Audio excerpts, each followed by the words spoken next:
ya liboso ezali nanu bobiso na bango culture na bango izo bozolanda donc mboka oyo aza na culture te aza existe nanu te po tokanga malamu na se awa amona tokoma ezali très important na nakokanga identité on a représenté n'a dit que ça la réponse awa mais toujours réfléchir topesa tosolola nde tobaki oui comportement identité ezali comportement bon wana ezaka moke wana posa vraiment tokoma identité oui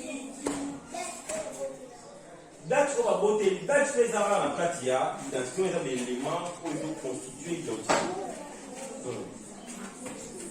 identité